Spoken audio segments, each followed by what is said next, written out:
సభలో ఇవాళ 10 సంవత్సరాలు వాళ్ళ ఆర్థిక విధ్వంసం చేసి రాష్ట్రాన్ని అప్పులపాలు చేసి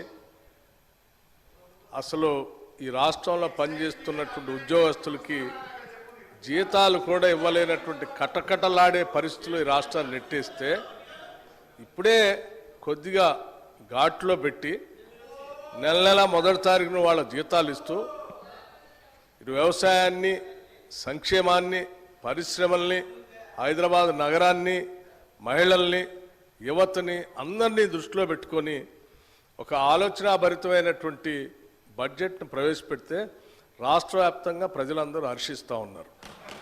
కానీ హరీష్ రావు గారు ఒక్కడికి మాత్రం చాలా కంటగింపుగా ఉంది అధ్యక్ష. ఏంది రాష్ట్రాన్ని బాగు చేయటం కోసం ఇట్లా బడ్జెట్ పెడతా ఉన్నారు, మాలాగా ఆదాయాన్నంతా రకరకాల మార్గాల్లో ఖాళీ చేస్తే అయిపోయేది కదా, ఇదేంది అని వారు మాట్లాడుతూ మేము వాస్తవాలే మాట్లాడతాం, మాదంతా విన్న తర్వాత మీరు చెప్పండి అన్నారు. నేను సైలెంట్ కూర్చొని రాసుకుంటున్నాను. ఏం చెప్పారు? లేచి ఎక్సైజ్ మంత్రి గారట లేచారట, వారు 7,000 కోట్ల ఆదాయాన్ని పెంచడానికి గల్లీ గల్లీ బెల్ట్ షాప్ పెడతాం, మేము పెంచుతామని వారు చెప్పారట. ఇప్పుడే కదా అందరు విన్నారు కదా అధ్యక్ష, ఆ మాట ఏమన్నా అన్నారా వారు? ఇంతకంటే అన్యాయంగా ఉన్నది లేనట్టు లేనిది ఉన్నట్టు ఈ రాష్ట్ర ప్రజలకి భ్రమలు కల్పించి 10 ఏళ్ళు రాష్ట్రాన్ని సర్వనాశనం చేశారు.